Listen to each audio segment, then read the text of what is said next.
Por que você pensa da maneira que pensa sobre sexo? A maneira como você pensa sobre sexo é, na verdade, um reflexo de como você pensa sobre si mesmo. E todos nós fomos condicionados por ideias culturais e movimentos culturais a pensar sobre nós mesmos e sobre o sexo de uma certa maneira. Your little gerbil-sized brain has been reprogrammed by the media to believe sex is the be-all, end-all. Um modelo útil foi esboçado pelo historiador Carl Truman, que rastreia nossa concepção do eu moderno até o século XVIII. O esboço é assim.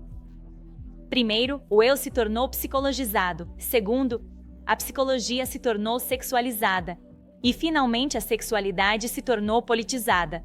Vamos explorar esses conceitos e ver se esse modelo explica nossa mentalidade moderna em relação ao eu e ao sexo.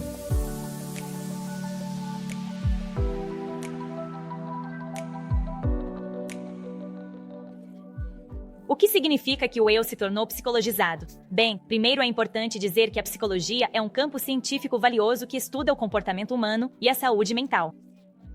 Mas para entender o que Truman quer dizer com o eu se tornou psicologizado, podemos olhar para 3 critérios: dependência, educação e maturidade. Primeiro, dependência. Antigamente você se via como alguém nascido dependente dos outros e com certas obrigações em relação aos outros. Mas o eu moderno diz que você nasce completamente independente e capaz de criar sua própria identidade. I don't want any family, and I don't want to see anybody else either. I hope you don't mean that. You'd feel pretty sad if you woke up tomorrow morning and you didn't have a family. Educação. Antigamente a educação era sobre aprender a verdade, como discernir a verdade e sobre as necessidades do mundo e como posso atender essas necessidades. O eu moderno diz que a educação é sobre me permitir expressar externamente o que sinto internamente. It's not just about expressing yourself to everyone else. It's about expressing yourself to yourself. E finalmente, maturidade. Antigamente, crescer era esse processo pelo qual aprendi a controlar meus sentimentos. Agir com moderação e responsabilidade e sacrificar quando necessário meus desejos pelos da comunidade e pelo bem-estar daqueles ao meu redor.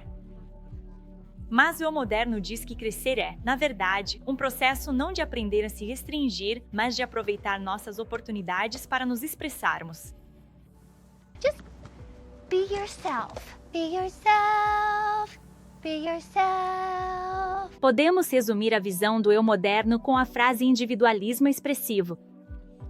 Individualismo expressivo. Vamos defini-lo como cada pessoa tem um núcleo único de sentimentos e intuições que deve se desdobrar ou ser expresso para que a individualidade seja realmente realizada. I used to think I was crazy, but Dr. Piper told me that there are a lot of other people out there who are trans species. All I did is change my appearance to look the way I felt. O eu moderno é aquele onde a autenticidade é alcançada agindo externamente de acordo com os sentimentos internos. Seja você mesmo. Seja fiel a si mesmo. Siga seu coração. Encontre a si mesmo. Em outras palavras, você é o que sente. It defines who I am. We're not saying you have... What? Truman traça essa linha de pensamento principalmente de volta ao filósofo genebrino Jean-Jacques Rousseau no século XVIII. Parece um conceito altamente intelectual, mas é algo que você pode ver em muito do entretenimento infantil de hoje, curiosamente. It's blank. There is no secret ingredient. To make something special, you just have to believe it's special. It's nothing! There is no secret ingredient. It's just you. Time to see what I can do to test the limits and break through. No right, no wrong, no rules for me. I'm free. When will my reflection show who I am inside? Just be you. Just be me? Yep. Concentrate on the moment. Feel. Don't think. You are the one you've been waiting for all of my life. Show yourself. You think it, want it, dream it, then it's real. You are what you feel. Temos treinado as crianças desde cedo para serem individualistas expressivos. E, claro, a expressão é algo bonito e importante, e somos indivíduos. Mas por individualistas expressivos, quero dizer especificamente que estamos ensinando nossas crianças que sua maior obrigação e senso de identidade são seus próprios sentimentos internos.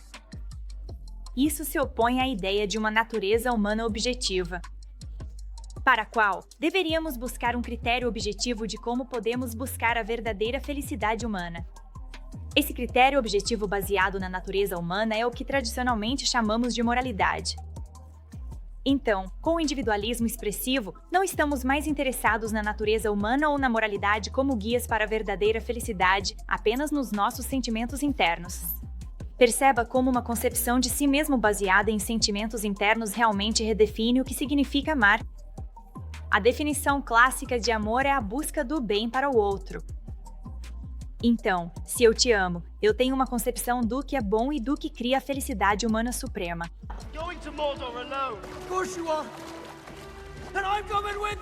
Mas se o bem principal é a expressão dos sentimentos internos de alguém, não importa quais sejam, então o amor deve incluir uma afirmação absoluta dos sentimentos internos de uma pessoa como guia para como elas devem se comportar, independentemente da realidade. Dizer que os sentimentos internos de alguém podem guiá-los mal ou não corresponder ao que é objetivamente verdadeiro e bom é ser inerentemente pouco amoroso com eles. Mr. Sandsweet didn't want to be saved, and the injury received from Mr. Incredible's actions, so-called, causes him daily pain. Hey, I saved your life! You didn't save my life, you ruined my death! E para deixar claro, os sentimentos são importantes e devem ser respeitados e explorados, e não reprimidos. Mas o objetivo final deve ser a compreensão dos próprios sentimentos. Porque estamos nos sentindo assim, precisamos fazer mudanças em nossos pensamentos ou comportamentos que influenciam nossos sentimentos. Precisamos de cura para um dano que experimentamos. Qual é a resposta certa para esse sentimento? Os sentimentos são um sinal importante, mas não são um guia. I wish that I could bake a cake made out of rainbows and smiles and we'd all eat it, be happy. She doesn't even go here. Do you even go to this school? No, I just have a lot of feelings. Pense sobre o impacto do individualismo expressivo. Isso dá ao indivíduo um poder ilimitado para rejeitar qualquer correção de outra pessoa. Yeah, well, that's just like your opinion, man. Por exemplo, a qualquer momento posso afirmar que alguém não está ouvindo ou afirmando meus sentimentos internos o suficiente e argumentar que outra pessoa está sendo pouco amorosa comigo. E porque o critério último para o amor são meus sentimentos internos, os quais ninguém tem acesso além de mim mesmo. Tenho poder ilimitado para rejeitar a preocupação ou correção de outra pessoa, mesmo se eu estiver errado sobre uma realidade objetiva. Bianca's a missionary. Isso me coloca em uma posição perigosa. Se alguém está objetivamente buscando o que é bom e verdadeiro em meu nome, mas eu estou rejeitando isso. Então, temos que reconhecer o poder do eu sendo psicologizado e nossa identidade sendo localizada nos nossos sentimentos internos. Isso afeta tudo, não apenas a maneira como nos vemos, mas também nossos relacionamentos. Mas, claro, temos muitos sentimentos internos. Como saber quais são os mais importantes? Para responder a essa pergunta, olhamos para a próxima etapa da jornada moderna. A psicologia se torna sexualizada.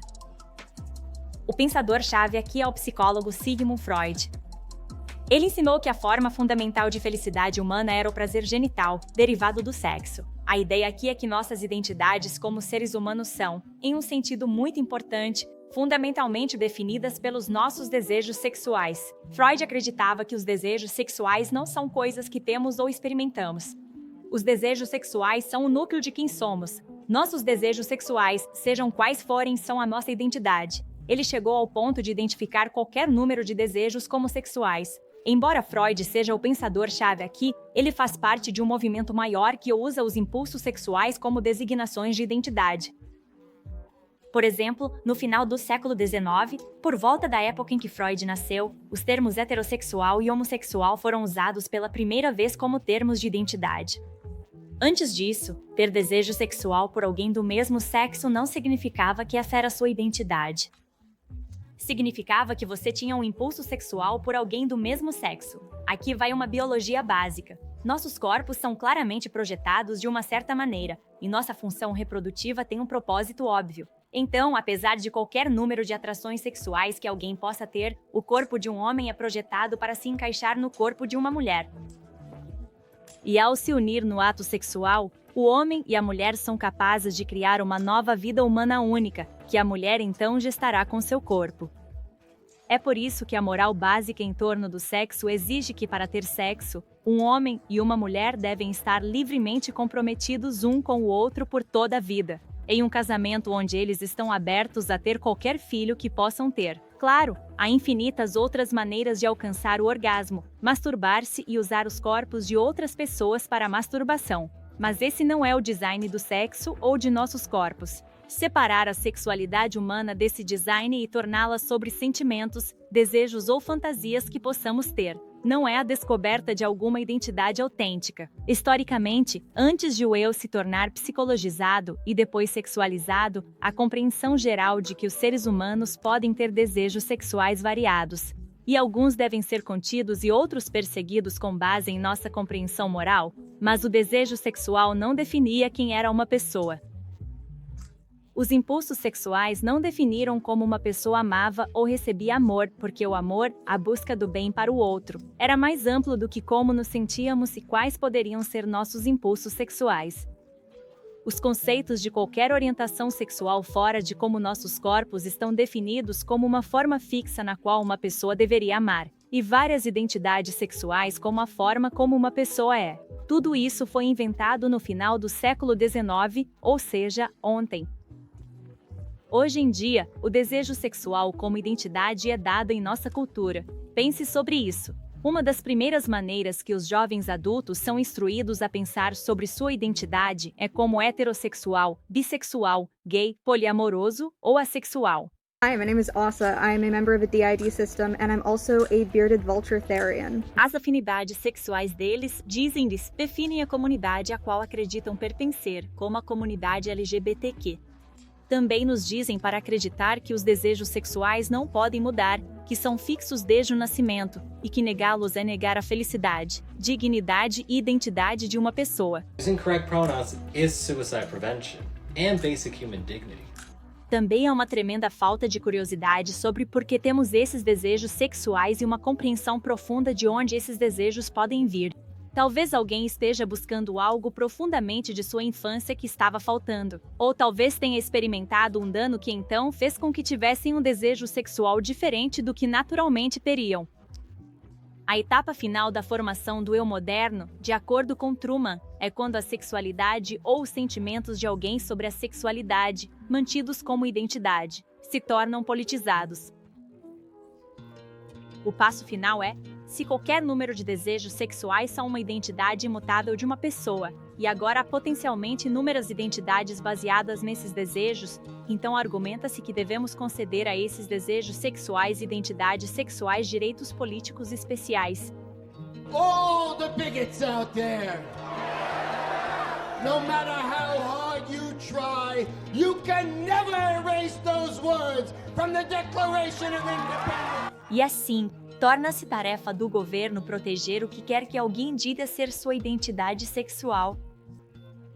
E torna-se responsabilidade de todos na sociedade afirmar seus desejos sexuais como sua identidade.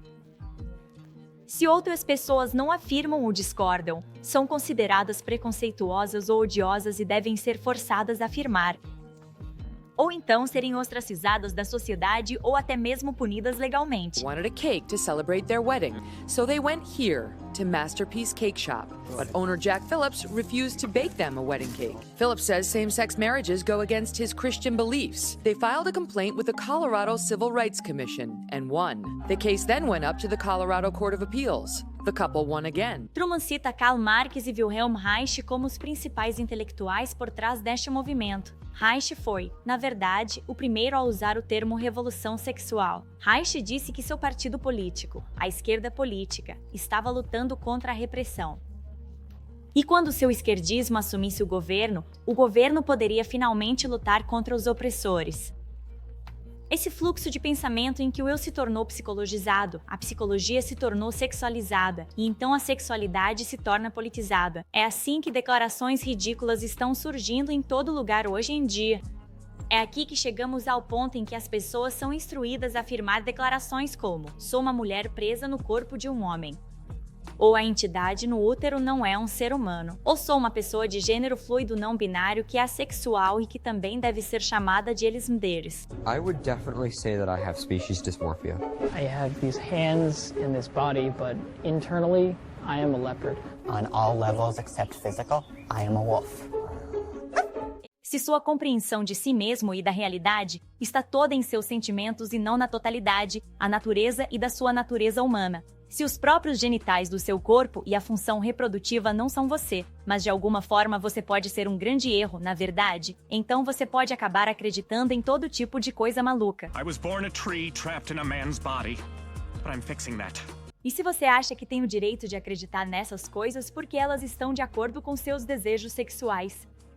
E o governo deve usar seu poder para sustentar essas ideias e punir aqueles que discordam. Então ideias malucas e inviáveis podem de repente se tornar sustentáveis. Qual é a solução aqui? A solução é redescobrir uma compreensão robusta da moralidade e da lei natural. Essa é a ideia. Que a natureza humana e o mundo natural têm uma estrutura moral que é projetada para a liberdade e o florescimento humano. A lei natural abrange as regras e preceitos pelos quais os humanos realizam boas ações e vivem bem, fazem o bem, evitam o mal, individual e coletivamente. Quando nos comportamos de forma imoral, violamos nossa própria natureza humana, assim como a ordem natural ou criada, e destruímos nossa sobrevivência. E estamos florescendo. Essa compreensão da moralidade pode ser compartilhada por várias religiões e até cristãos e ateus podem concordar com ela. Deus é um criador.